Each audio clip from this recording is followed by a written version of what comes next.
Приветствую, друзья! Несмотря на тяжелейшую ситуацию на фронте, очень много подписчиков просто в комментариях возмущаются и требуют рассказать, где же самое современное российское вооружение, почему его не используют на поле боя и называют там и кинжалы, и сарматы, и арматы, и что только не называют. Поэтому специально для вас я сейчас просто сделаю видео, посвященное тому, какие самые современные образцы российского вооружения сейчас используются на территории Украины. А начнем мы с беспилотников, потому что сейчас беспилотники по сути поменяли облик войны и логику боевых действий. И если брать современные, не брать такие старые, там как Орлан-10, например, то вот, например, беспилотники Орион, которые сейчас используются на поле боевых действий, они присутствуют и вносят свою лепту в общее дело. С моей точки зрения, ахиллесовой пятой данных беспилотников является, конечно, оптика, потому что западные страны в этом направлении продвинулись достаточно далеко, и Российская Федерация в плане создания очень серьезных оптических систем, чтобы они имели возможность приближать на очень больших расстояниях, то здесь, конечно же, отстает. И, конечно, если сравнивать, например, там американские беспилотники такого уровня и российские, то российские в этом плане уступают. Также из современного можно отметить вот такой беспилотник Камикадзе Lancet, который обладает видеокамерой, и уже мы видим, что на полях боевых действий его применяют и достаточно успешно. Одна из серьезнейших проблем российских беспилотников является, конечно же, цена и производственные мощности, которые способны производить беспилотники в достаточном количестве. И вот если просто анализировать ситуацию на фронте, то уже мы видим, что на практике себя очень хорошо зарекомендовал именно иранский дрон, дешевый Шахид-136, который называется Герань-2, и главной его особенностью это дешевизна является. И мы видим, что сейчас массово их используют, и этот дрон не обладает какой-то оптикой, а у него самая простейшая система наведения по координатам, и оказывается, что именно вот этот беспилотник, который можно массово использовать, является просто практически самым эффективным на поле боя. Также уже мы видели, что на поле боя со стороны Российской Федерации вовсю используется вот такая вот бронемашина Терминатор, которая сделана на базе вот танкового шасси, и она также себя хорошо зарекомендовала во время боевых действий. Данную машину очень активно поставляют за границу, и, конечно, в основном ее планировали использовать для ведения уличных боев в городской застройке и для поддержки пехоты. И мы видим, что в принципе свое применение на поле боя данный современный образец вооружения также нашел. Также из современного вооружения используются вот такие танки на поле боя Т-90М «Прорыв». И это один из самых современных образцов, который сейчас находится в российской армии, и он достаточно так в массовом количестве там имеется. И несмотря на то, что, конечно, много используется еще и старых там Т-80, Т-64 и прочее, то наряду с этими танками используют также вот такие вот современные танки российского производства Т-90 «Прорыв». А вот один из самых современных российских танков «Армата», который очень много рекламировали, он на поле боевых действий пока еще не замечен. И, скорее всего, это связано с тем, что данных танков очень мало в боевых частях. И, скорее всего, мы увидим в ближайшее время данную машину на поле боя. И особенно с учетом того, что под данный танк нужно еще очень долго учить экипажи. И с этим может тоже быть связана проблема, что до сих пор мы его на поле боя не замечали. У меня есть предположение, что данный танк будет использоваться очень активно во время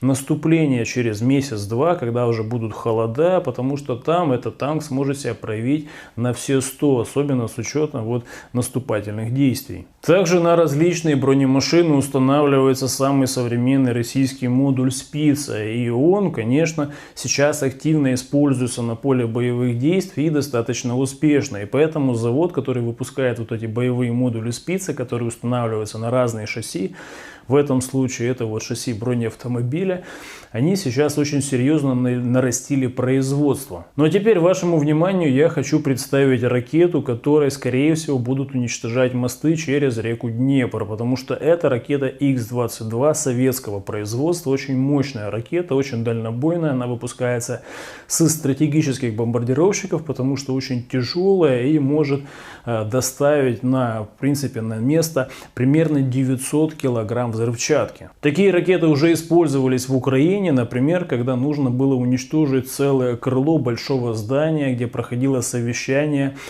командования военно-воздушных сил Украины и стран НАТО. И тогда около сотни высокопоставленных офицеров НАТО и Украины погибли. С учетом того, что мосты это всегда стратегические сооружения и объекты, и для того, чтобы их реально уничтожить или повредить, нужно очень и очень много взрывчатки.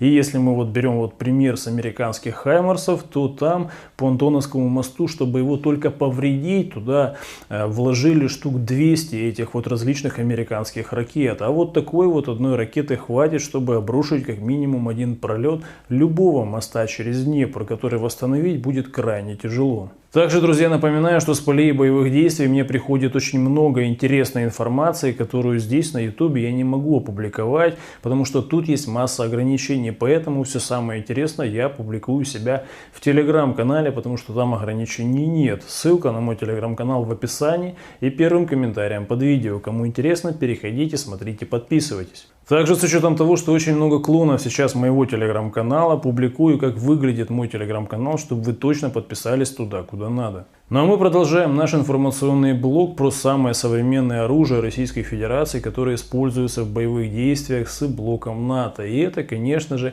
ракета «Калибр», которая уже стала, по сути, легендарной. Ракета «Калибр» по сравнению с Х-22, конечно, не такая мощная. Это, условно, средней мощности ракета, но, тем не менее, очень и очень серьезная, которая очень хорошо себя зарекомендовала с точки зрения военного применения на театре боевых действий. Потому что перехватить данные ракеты очень и очень сложно, и они достаточно точные, и у них очень серьезная дальность. В социальных сетях и у военных уже появился даже сленг «откалибровать какую-либо цель», то есть запустить по этой цели ракету «Калибр». Также из современного вооружения стоит отметить комплекс ракетный «Искандер-М», который также очень активно сейчас применяется в театре боевых действий. И это, конечно, очень и очень грозное оружие. И дальность у этого комплекса примерно 500, 600, 700 километров. И этого полностью хватает для того, чтобы решать очень много военных задач. Также многие интересуются касательно того, почему такими ракетами, как «Кинжал», часто не бьют по территории Украины. Отвечу, потому что эта ракета в основном-то задумана для применения с точки зрения именно донесения ядерного боезаряда до цели. И данную ракету обычно используют для прорыва системы противовоздушной обороны натовской, чтобы эта ракета точно долетела до цели и принесла по цели ядерный боезаряд. Мы видим, что в Украине данные ракеты, которые летают на гиперзвуковой скорости, использовали несколько раз для особо важных целей, и во всех случаях эти цели были успешно поражены. В большом объеме применять данные ракеты в Украине — это крайне дорогая история и неэффективная, особенно с учетом того, что в Украине система противовоздушной обороны, она фрагментарная, то есть в некоторых моментах она есть, а в некоторых ее вообще нет, и поэтому более дешевые ракеты гораздо рациональнее использовать по целям на территории Украины. Также часто упоминают в комментариях ракету «Сармат», и здесь, для тех, кто не знает, просто я хочу отметить, что эта ракета, если она уже полетела, то в принципе ядерную зиму долго ждать не придется, как минимум там сутки-двое, потому что эта ракета, она, конечно, является носителем ядерного оружия, и если она уже летит, то можно сказать, что человечество очень скоро прекратит свое существование. Поэтому в комментариях писать, где наши «Сарматы» и все остальное, это на самом деле очень такая банальная история. Эта ракета используется для того, чтобы как раз Российская Федерация имела возможность выжить в той среде, которую создали Соединенные Штаты Америки и мировой олигархат в мире. И только наличие ядерного оружия и таких носителей, как «Сармат», как подводная торпеда ядерная «Посейдон», именно вот такие системы вооружения дают гарантии безопасности Российской Федерации, потому что если сравнивать военный потенциал, то в стран Запада этот военный потенциал в плане классического вооружения, там, танков, кораблей, самолетов, в 10-15 раз больше, нежели у Российской Федерации. Если бы не было этого ядерного оружия, то можно с вероятностью в 300% допустить, что тогда бы на Россию уже давным-давно пошли в атаку. атаку. Также на поле боя Российская Федерация использует одни из своих самых современных систем «Солнцепек». И стоит отметить, что эта система обладает очень серьезной разрушительной мощностью, особенно когда стреляют термобарическими боеприпасами. Для окопной войны это просто ад. И единственные какие минусы можно отметить, что она стреляет с относительно близкого расстояния, то есть у нее дальность ограничена и точность ограничена. И скорее всего, если эти вот недочеты быстро уберут, то тогда на поле боя может появиться не просто грозное оружие, а оружие, которое наводит ужас. Также из тех систем, которые наводят ужас, можно отметить вот такую систему залпового огня Торнадо-С, которая, естественно, очень дальнобойная, которая является таким, знаете, родственником Хаймерса американского. И здесь также она является высокоточной. Единственная реальная такая проблема у этих машин, что их нет в достаточном количестве в войсках. И, конечно, с помощью спутниковой разведки им не в таком объеме предоставляют на эти комплексы цели и координаты, по которым нужно бить. Также на поле боя российская армия использует вот такие комплексы. Они называются Торнадо-Г. То есть это модернизация Града советского. И она достаточно глубокая. И в первую очередь она отличается точностью. Единственный недочет у этой системы, так это, конечно же, то, что их сейчас мало просто поставляют в войска. Ну а мы переходим к системам противовоздушной обороны, потому что на поле боя также, конечно, натовские страны очень активно применяют различную авиацию. И сейчас, по сути, с половины натовских стран согнали все свои самолеты и вертолеты на территорию Украины, и сейчас они все запущены в дело. И против них сейчас вот на этой вот фотографии можно отметить комплекс Бук-М3. Это очень современная модификация советского комплекса Бук, и очень она активно и очень хорошо себя вот эта система показала на поле боевых действий. Из других систем противовоздушной обороны, конечно, союзные силы используют ракетно-пушечный комплекс Панцирь С-1, и он очень активно и во многих случаях применяется и используется, и он также себя хорошо показал на поле боя. Также российские войска используют модернизированный комплекс ПВО ТОР, и он тоже очень серьезно себя зарекомендовал даже для уничтожения таких сложных целей, как американские ракеты «Хаймерс». Из современного вооружения также российская армия использует очень активно комплексы С-400, С-300, которые, в принципе, помимо того, что они могут стрелять по различным мишеням, там, самолетам, вертолетам, беспилотникам, то также эти ракеты можно использовать еще для уничтожения наземных целей. И мы сейчас видим, что эти ракеты также активно применяются и по наземным целям. Но если мы перейдем к ПТРК, то самый современный из них, конечно, является ПТРК «Корнет». И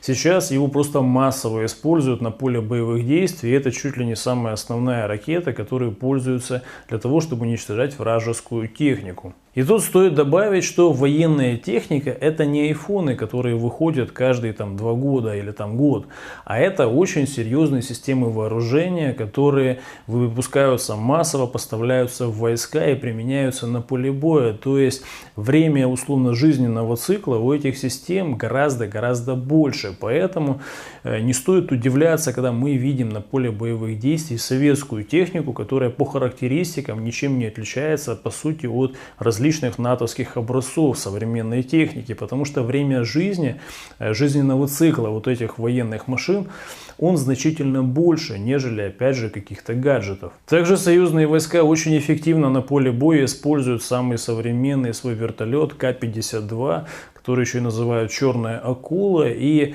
мы видим, конечно, что очень много целей он поражает благодаря тому, что он вооружен различными ракетами, очень точными, и которые очень далеко бьют. И мы видим, что очень большое количество натовской техники сжег именно вот этот вертолет. Также на поле боя применяется и вот такая глубокая модернизация советского вертолета Ми-24, который идет под брендом Ми-35. И этот вертолет также очень активно используется используются военными не только для каких-то штурмовых операций, а также для высадки десанта, например. Также российская армия имеет на вооружении вертолет Ми-171. Это глубокая модернизация вертолета Ми-8 советского. Это, по сути, уже абсолютно другой вертолет. И если раньше даже двигатели производились на этот вертолет в Украине, то сейчас уже даже двигатели с лучшими характеристиками выпускаются полностью в Российской Федерации. И этот вертолет также очень активно используется на поле боевых действий. Также уже можно грозой натовских войск прозвать гаубицу М100С, потому что это одна из самых современных гаубиц российских, которые стоят на вооружении. Они очень точные, дальнобойные, самоходные и, конечно, очень активно сейчас используются на полях сражений. Если вдруг что-то я забыл из современных вооружений, которые используются сейчас на поле боя, что Российская Федерация и военно-промышленный комплекс производят, будьте добры, напишите в комментариях. Ну а также не забывайте подписываться на мой телеграм-канал, потому что там, как известно, всегда гораздо больше интересной для вас информации можно предоставить, нежели здесь на ютубе, потому что тут есть масса ограничений, а в телеграме их нет. Ссылка на мой телеграм в описании и первым комментарием под видео. До скорого!